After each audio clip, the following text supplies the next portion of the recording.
Thermoscientific Orient Aquameter sebenarnya dia ditujukan untuk pengukuran limbah. Jadi yang sudah disetting dalam alatnya adalah parameter limbah. Bagaimana Bu kalau mau parameter klinis? Berarti ya setting sendiri programnya, softwarenya, ya. Bisa nggak dipakai ya? Bisa aja gitu ya. Cuman nggak ada programnya. Jadi si alat ini sudah didesain untuk memang pengukuran limbah. Tapi tidak menutup kemungkinan untuk program lainnya. Nanti boleh nanya vendor, ya. Jadi kalaupun kalian beli nggak apa-apa. Kemudian cara pengoperasiannya tinggal tunjuk colokan ke sumber listrik, habis itu dinyalakan apa ini UPS. UPS adalah sebagai stabilizer daya. Karena dia butuh listriknya tinggi, makanya setiap instrumen biasanya dilengkapi dengan second hand atau second baterainya. Jadi nggak tiba-tiba labnya mati. Kok panas ya? Nyala nggak sih AC-nya? Sebelah sana nyala? Sebelah sana? Ya ini mati. Oh boleh dinyalain? Dilal boleh nyalain AC? Oke.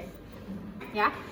Tadi sampai mana? Ya tadi stabilizer. Jadi semua lab itu harus punya cadangan energi atau cadangan baterai, karena kalau alatnya tiba-tiba mati dia nggak langsung rusak ya. Layaknya handphone kalau misalnya tiba-tiba baterainya nol kan pasti rusak, pasti ada second baterainya ya. Setelah dinyalakan UPS-nya, tandanya adalah seperti ini. Dia ada circle gini, itu berarti nyala. Kalau ininya mati, berarti dia mati. Ya jadi ini akan selalu nyala baterainya. Ini tanda dia on atau off-nya. Tinggal dinyalakan tombol on sampai ininya nyala. Baru setelah itu dinyalakan tombol on-nya sebelah sini. Bisa lah ya. Nah, nyala. Ini sudah nyala. Dia akan muncul tampilan seperti ini. Detailnya ada di browser yang sudah saya share waktu itu di Google Drive, ya kan? Hal-hal yang tidak saya sampaikan di hari ini harus cari sendiri di browsernya, di browser yang sudah saya kasih, karena saya tanyakan di ujian. Tapi saya tidak jelaskan di sini karena kalian bisa baca sendiri. Ya, yang saya jelaskan hanya prosedur kita kalau mau mengukur caranya gimana. Tapi yang lainnya juga bisa, ya. Jadi harus baca karena di ujian saya keluarkan.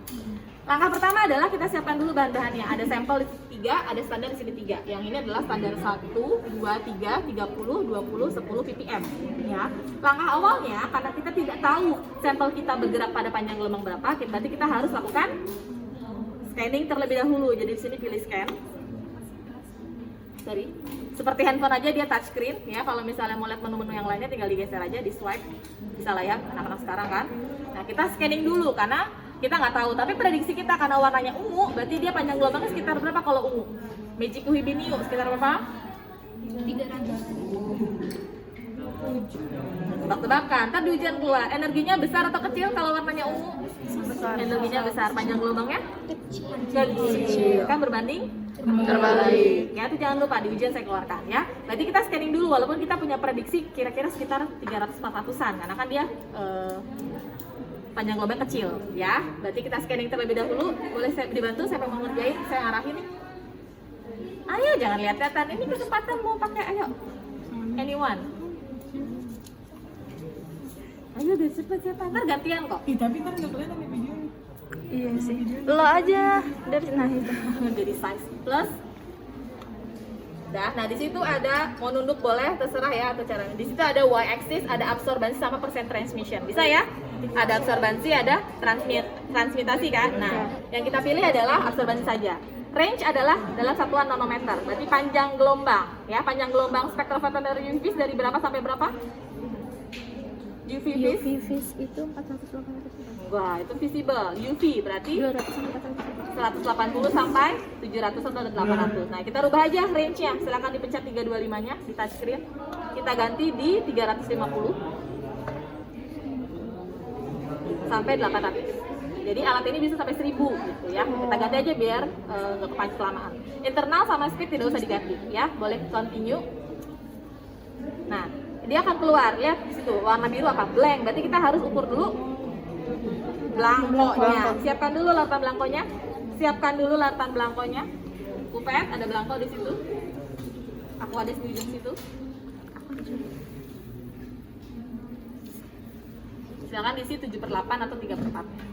Yang dipegang adalah yang gerigi, Nah, karena kita tidak mau sidik jari kita nempel di bagian yang bening. Terus masih lama 7/8 atau 3/4. Still long way to go.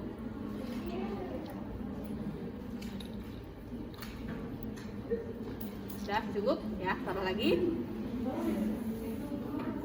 Silakan dibuka kompartemennya. Ini dibuka, diangkat. Udah tenang aja, udah buka aja pede. Nah, ya. Lampunya dari sini ya, sudah belajar kan? Lampu, tempat sampel, monokromator dan seterusnya. Nah, karena lubangnya dari sini lampunya, makanya ada lubang di sini, berarti posisinya seperti ini. Ya kalau seperti ini, lampunya kena gerigi-geriginya, jadi tidak terbaca. Jadi posisi seperti ini. Jadi lampunya akan kena bagian yang bening. sebaiknya juga harusnya didelap ya, karena kita tidak tahu ada bekas tempel atau suatu hal Pakai gitu tisu ya. nih. Silakan dilanjutkan saja, nggak usah dilap nggak apa-apa, kita lanjutin belajar.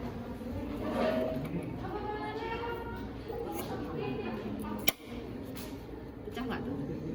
Kalau nggak kuat atau ragu-ragu mending diangkat ke atas, jangan dipaksa gitu ya. Kalau itu harganya, ini yang harganya sekitar ratusan ribu sampai jutaan kuvetnya, kalau kamu yang pegang tadi tek kayak gitu, in case patah ya you have to ganti. Ini ya, beda kan bahannya, itu gelas itu plastik ya, ini yang lebih agak mahal ya. Nah kayak gini juga ada gompel-gompel, saya nggak tahu mas yang sebelumnya atau siapa, ini harusnya ganti, gantinya pun sepasang karena dia memang dijualnya sepasang ya. Kalau mau lihat boleh, mau pakai juga boleh. Sudah, kita masukkan belangkonya, tutup.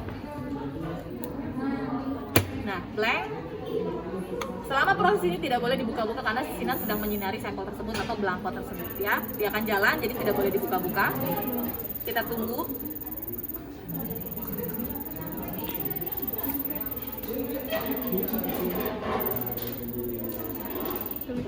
Nah, sudah komplit. Nah, tenang. Saya belum nyuruh ya.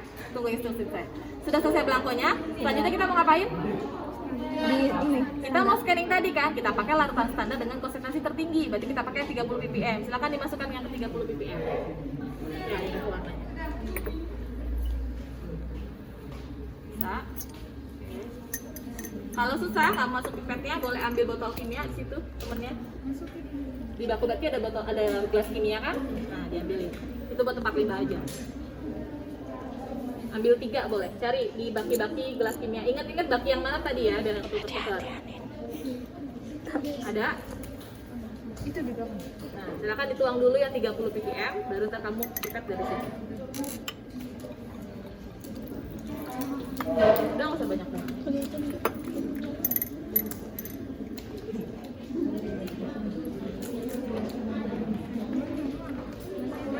Udah nggak apa masukin. Ya betul.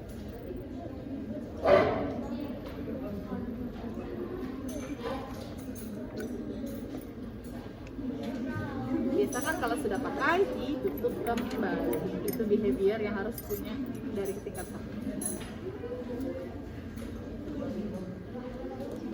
Udah ya, cukup. Udah, boleh dilap, kayaknya ada gak berantakan. Nah, taruh situ, lap pakai tisu, terutama bagian terang-terangnya.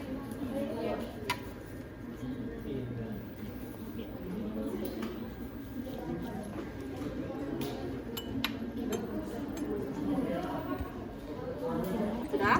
Oke, kalau sudah boleh dibuka, diambil belangkonya. Mau dipegangin? Tenang aja, ini nggak mahal kok. Yang kamu pegang tuh paling berapa? Udah, ambil pokoknya. Ambil lagi nih, pegang duanya, terus ditekan gunting jarinya.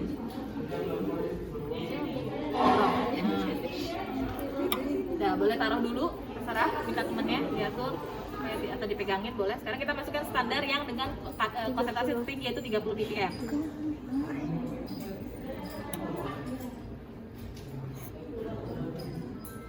Tutup. Udah, measure. Nah, ini lagi jalan, jadi jangan diutak-atik. Sama dia bisa langsung di print hasilnya di sini, ya. Mau dihubungkan dengan komputer juga bisa, ada USB di sini. Nah, kalau sudah komplit, dia akan muncul panjang gelombang seperti ini, ya. Yang kita pakai adalah panjang gelombang dengan puncak tertinggi, karena itu adalah lambda maksimumnya. Seperti handphone, dia touchscreen, berarti kita bisa zoom in, bisa zoom out, ya. Zaman saya dulu kuliah belum ada, ya. Terus yang biru ini kita mau tahu panjang gelombang tertingginya kan di sini ya. Kenapa bukan di sini, bukan? Ini kan baru starting. Jadi bisa jadi dia salah ukurannya. Atau tadi larutan ini adalah harusnya dibuat fresh 24 jam, tapi larutan ini sudah dibuat seminggu yang lalu. Berarti kita sudah pastikan hasilnya sebenarnya jelek. Sudah lihat dari kurvanya. Kalau larutannya bagus, dia akan muncul peak yang sangat tinggi dan sangat cantik. Tahu ya, puncak, ngerti lah ya kalau kurva saya omongin. Berarti kita zoom di sekitar sini. Sorry. Iya. Nih ya, tertinggi kan? Ya. Ya, berapa tuh panjang gelombangnya? 524 nanometer. Kurva X adalah absorbansi, menunjukkan absorbnya, berarti zat yang diserap. Kurva Y adalah menunjukkan wavelength, yaitu apa Indonesianya wavelength? panjang gelombang. Makanya kita scanning panjang gelombangnya. Ternyata sampel standar saya atau sampel saya itu akan optimum di penyerapan panjang gelombang 524. Kalau misalnya larutannya biru akan sama atau tidak? Beda, makanya itu kelemahannya. Jadi setiap sampelnya berbeda, warnanya berbeda, pasti panjang gelombangnya beda-beda. Makanya harus setting sendiri. Oke, jelas? Nah, berarti kita sudah dapat informasi bahwa kita akan bergerak di panjang gelombang 524 nanometer. Ya, sudah. Silakan gantian lagi siapa yang mau ke depan. Yes. Biar boleh. Siapa yang mau gantian? Ayo. Bu, ini kalau sudah boleh dibuang kali. Boleh kalau mau buang. Ayo yang mau ngerjain dong, kasihan gantian yang lain. Siapa yang mau nyobain lagi? Gantian, everyone can try.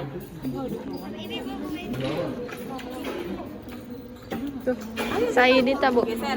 Oh, Mira. Mau. Nah, sekarang di X. Tadi udah dapat ya simbolan pertama X yang ujung. Udah, and eksperimen boleh kita save boleh enggak? Kita nggak usah save. Udah, balik ke menu lagi.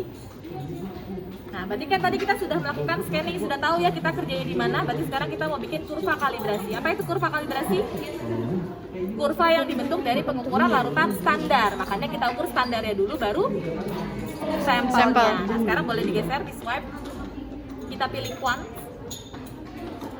Kita pilih plus bawah.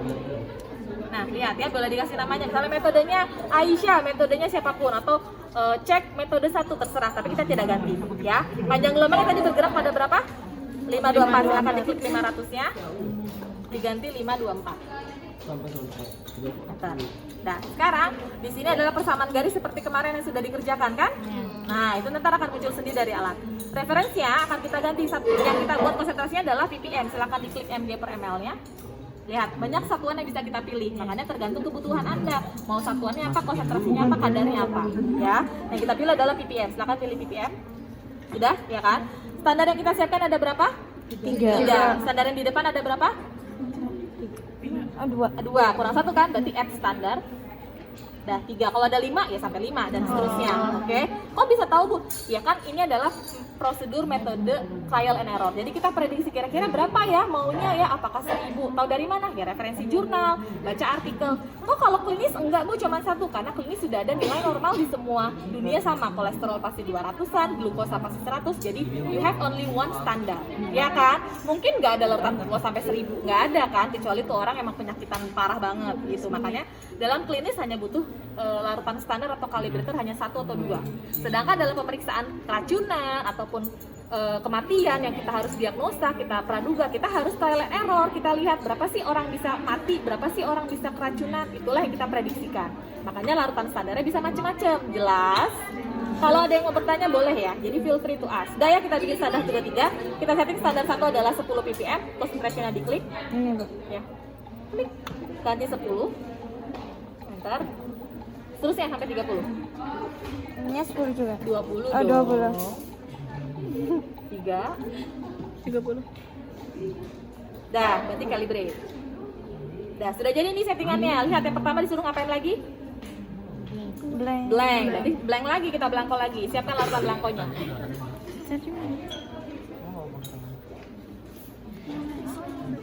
Itu bersih kan? Atau bekas apa? Yang tadi, Bu, bilang kok. Gak apa, kalau tadi bekas apa, nggak apa-apa. Berarti harus 30. Ini kan? Ya, stop. Gelap lagi, kayaknya agak berantakan. Iya, udah tegangan. Aku di sisi kan. Yes, Bu Sarah, ada anaknya, ada di ada di situ semua, panggil aja. Boleh. Sini aku di Anaknya sini. bilang sebelah ya, kenapa? Aku di sini. Sudah ya? Oke, silakan dibuka. Coba tadi lagi posisinya. Ya, itu diambil.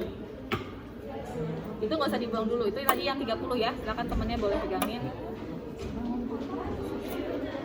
Udah, silakan ditutup. Siapa yang mau megangin atau mau taruh? Itu tutup. Sudah, sekarang klik blank. Nah, dia lagi ngukur, jadi blanko lagi dia ngukur. Karena kan tadi hanya scanning, sekarang kita baru mengerjakan prosedurnya, kita buat dulu larutan standar atau kurva kalibrasinya. Sudah ya, sudah selesai. Langkah berikutnya, standar 1 10 ppm. Sambil menunggu tolong siapin masing-masing, itu sudah ada 30, berarti sisanya yang ini sama yang ini. Silakan dimasukin. Temannya boleh lagi yang bantuin, boleh? Coba sini. Ini buka dulu terus masuk ke sini. Ini yang buka dulu. Ya, masukin yang 20, yang tengah 20. Teman yang satu lagi boleh kerjain yang 10 biar cepat. Ke sini. Ada kan? Siapa? Sudah pegang deh. Nah, silakan. Jadi dia 30, kamu 20, dia 10. Itu yang berapa tadi? 20. Dari warnanya aja kelihatan. Kalau semakin muda, untuk lamberti konsentrasi berbanding lurus dengan kepekatan warna dan akseptasi. Kalau bibirnya Ganti diri sendiri. itu udah dipakai belum ya? Udah dipakai kalau ini mah Itu buat sampel aja, jangan ditangkapin. Ini aja kalau kamu udah sampel. Apa itu merah? Jatuh ya itunya. Ayo, cepat. Ini mah ininya. Kamu ganti yang berapa? Ini mah ini. Ya dipindahin sebelah sana, jangan berantakan di tempat kerjanya. Kenapa kamu kayak orang mau minum love shot begitu? Orangnya di sebelah sini, kamu di sebelah sana. Tekor nggak tuh tadi? Enggak Bu. Oh, mungkin panas dia nya. Bisa nggak? Kalau nggak bisa tuang lah. Jadi itu juga termasuk skill yang dinilai saat OSC. Jadi kalau nanti kalian ujian OSC, squidnya patah, jarum suntiknya patah, itu harus berpikir cepat bagaimana saya bisa mengambil shuttle-nya. Kalau ada jarum patah dan Anda tidak mengambil darah, berarti Anda tidak lulus. Karena kan dimintanya nggak bisa dibuang aja. Jadi harus tahu sikap kalau misalnya ada kendala, harus ngapain nih saya? Apakah saya tadi jadi tidak bekerja? Apakah saya membiarkan pasiennya? Sudah ya, itu yang 10 kan? Yang kamu pegang? Iya yang saya pegang. Masukin 10 dulu, karena mintanya 10. Diambil lagi itu belangko. Ditek gitu. Ini loh, ambil begini. Tuh. Jadi ininya dorong. Oh. Mana ini kan bisa diambil.